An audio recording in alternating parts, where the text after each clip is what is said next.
And welcome to Kathryn Sheridan. I'm so happy to have you, Kathryn. Thank you for inviting me. I'm happy to be here. And we invited you because you support change makers, and we're a community of change makers. So we love to hear everything about you and your work. But let's start with the beginning. What is it that you do, and how do you work? So I'm a coach for changemakers, and I'm a coach with a sustainability background. So I worked for many years in sustainability. I actually started out as a journalist, an environment reporter in Brussels for a few years, and then I got into the consulting and PR space.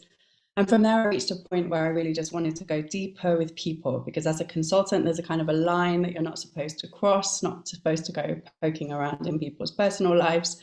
And so I was looking for the appropriate way to support people, because I really felt that, you know, in sustainability, it's about making change. In climate, we need to make change.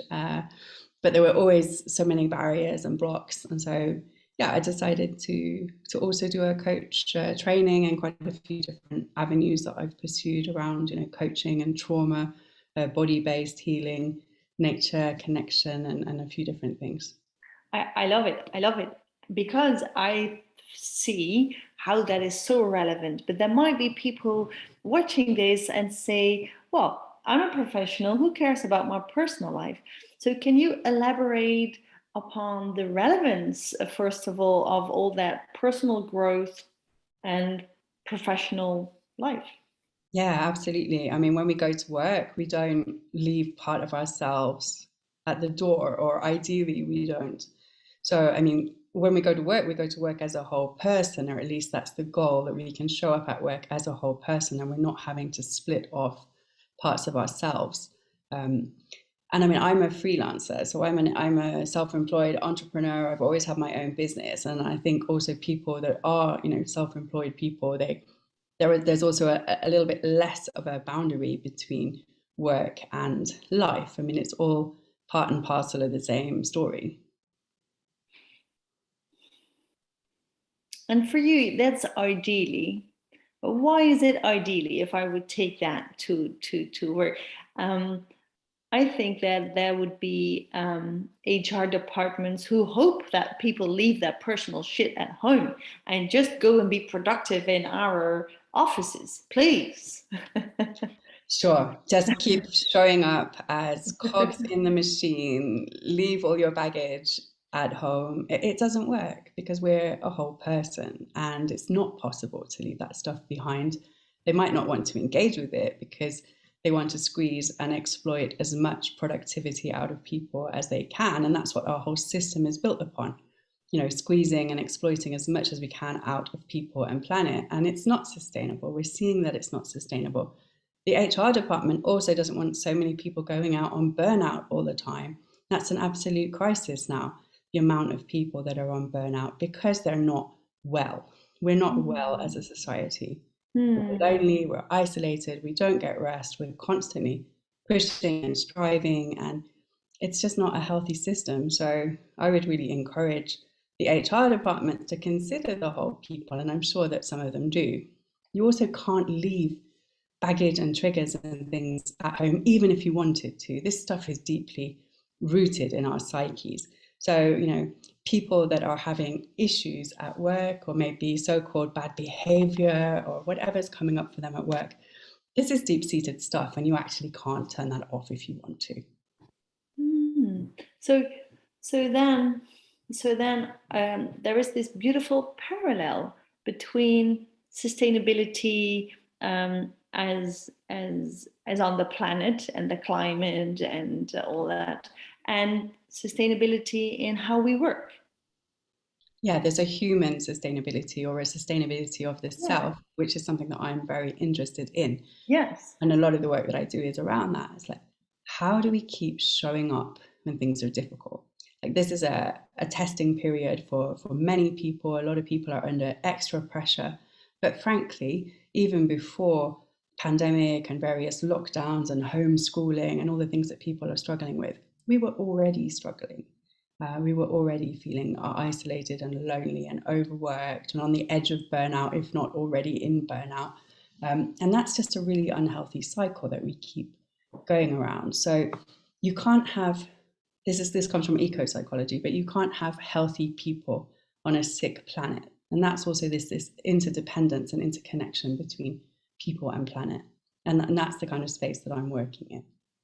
Wow. Wow, for many reasons, because of well-being, but also for the, if you want, sustainable spin-off of healthy people. And then how do you do it? You work one-on-one mostly, or what is what's the practical phase of? So in my coaching practice, I work one-to-one with individuals. Mhm. A lot of the people that find me are either dealing with trauma triggers that are getting in the way of their work, or many of them are coming to me because they relate to something in my story and they see that they've got this so-called dream job or green job, as we sometimes say, in sustainability. From the outside, everything looks great. Or I work with quite a few people in Brussels that are in sort of political roles.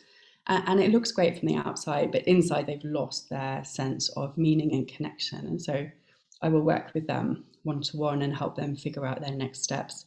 I'm planning on launching a group program soon that's going to be a mix of group and individual coaching, and that's around regenerative leadership. And I'm working on that at the moment, pulling that all together. So that will come, hopefully in the next couple of months. And then with companies, I still have a consultancy role, and there I work on credibility and thought leadership in companies that are doing things around cleaner technologies or sustainability. Wow, I love all these different layers. It's a lot. It's a lot, yes. And this group work, is that online also? Could Yeah. could people join virtually? Yeah, absolutely. I coach people online, and Ah, the program will also be online. In fact, even before we went online, I was very much online because from my consultancy practice, I had clients all over the world, so was used to working remotely. That you was an were. absolute benefit at the start because we were able to also then help other people figure out how they could really make connection with people online. For some people, it's very strange. One guy said to me last week he felt like both of his arms had been cut off, having to try to do business on Zoom, and it's something that I've always been comfortable with, supporting people and working with people online. So that I'm grateful that I had that head start there. Wow, yeah, I can imagine that is a head start indeed. You hear so many people complain about, oh, I'm in front of the screen all day. And yeah, but who cares, right? As long as there's interesting people on that screen, who cares that they're on screen? At least they're in front of your face. You need a break from screens, and too much screens is too much. When your whole life is just this, then that is too much. And of course, that's where we do need, community and connection and time outside. But there are so many opportunities. We're having this conversation today. I'm sitting in Spain at the moment where I'm doing winter retreats. We wouldn't be having this conversation if we didn't have the opportunity to connect like this. Exactly. Um, so probably there will be members of our community watching this conversation, and then they might resonate with, yeah, that connection. I lack a little bit of that connection as well. What would your advice be for those people who would maybe only intuitively admit, yeah, connection, I could do with some. I think we're all feeling a bit like that at the moment. So first of all, I would send, understanding and empathy, because it's really hard to maintain real life human connections with the conditions that we are living under. But I mean, I try to stay really in touch with a sense of gratitude that, oh my God, I'm so lucky to be able to be doing this work, to have this flexibility, to be able to follow my curiosity. I feel like I'm helping. So just really staying with what's good about it. I don't really want to give anyone advice as such, because I think that different things will resonate for different people. But yeah, I'm a big advocate of doing the personal work and figuring out your own stuff, and seeing then how these limitations that you see, or these frustrations that you see, like where are they actually coming from, and how can we do the work to smooth that out a little bit. So are you then saying that personal work and these obstacles in our individual beings limit us from experiencing a connection that is more natural?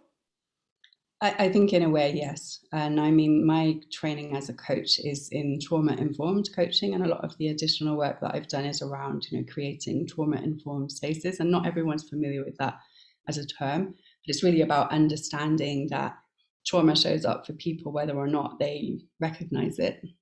Trauma is not only the big things that you see in the movies; it's also, other things that have affected you. And my definition is around things that you've got stuck in. So there are things that you didn't manage to process, didn't manage to move through. It can be as a child, but it can also be as an adult. And those things get in the way and really block us. And yeah, I'm a big believer in doing some of that personal work to try to at least understand, what are the triggers, what's getting in the way of moving forward and of having a beautiful connection with people. Hmm. Hmm. So yeah, I think that is a broad definition of trauma that would allow quite some experiences to fit into that category, and then therefore explain why we do not feel so connected as other people claim to feel.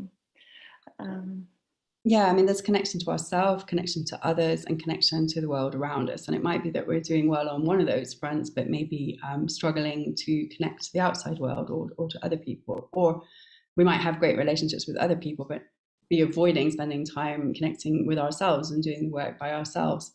And in the trauma piece, it's really things that have happened that are too much or too soon, but also not enough, so too little. It can be an absence of or a lack of something that's also really made an imprint. It's a trauma imprint on the nervous system. And we don't even know that we're responding in these ways until we can look at it in a supportive way. Now, this is deep, this is nervous system stuff. It's not like you can just sit down and decide, okay, I'm not going to do that anymore. I'm not going to get triggered when somebody does this anymore. It takes work. Yeah, it takes work. And I think it's funny, the vibe that I get from you really fits with the words that you use. So I think you're very supporting and empathetic for whatever has happened in a person's life, and you seem very available to help there. No, thank you. Yeah, that I think that's a great asset if one has that consistency there, because it helps with credibility, right? I spent my whole career working in credibility, having come from sustainability.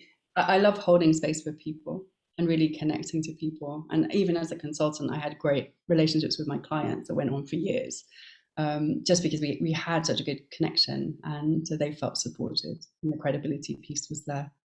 Exactly. It's a privilege. You must see that yourself in your community. It's a privilege to be able to hold space for people to do this work. It is, and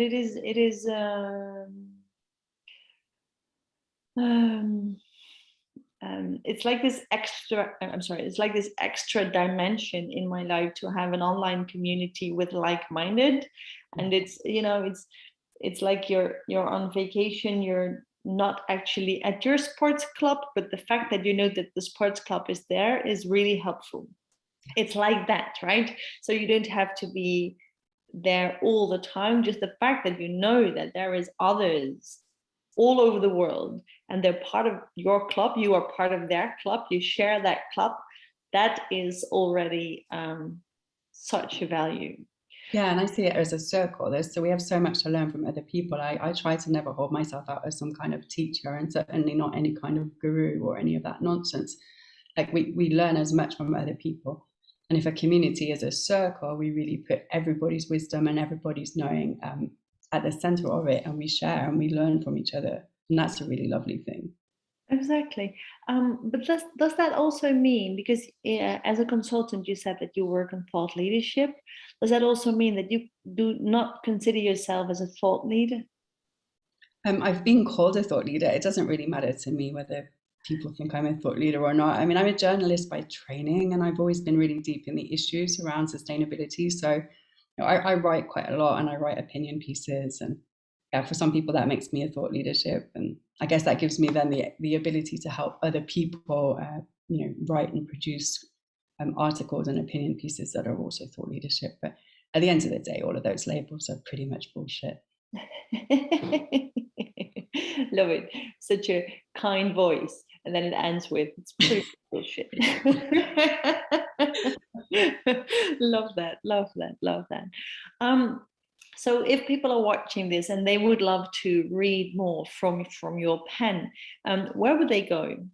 Yeah, absolutely. Well, I'm on LinkedIn, which is a really easy place to connect, and Instagram, katie.76. But also they can go to my website, kathrynssheridan.com, and I send a weekly newsletter out every Monday morning, a little shot of positivity to start the week. So they're very, very welcome to join on that list. Love. So let us put underneath your LinkedIn profile and your website, so that people can, yes, exactly. Not right now, but when you see the recording, it will be there. I got that. I thought that was why we were doing this. Yeah. I had to learn stuff like that. When I did first time video interviews, I just said it, and then I saw other people do that, and then I thought, oh yeah, that makes sense. So it helps. We're directing people. You're very welcome to join my list, connect with me in any way that seems to resonate with you. Exactly. That's great. So let's do that, Kathryn. I really appreciate you making time for this. Absolutely. Thanks so much for having me. And if anybody in the community wants to reach out, they're very welcome. Love it. Thank you. Thanks so much. Bye.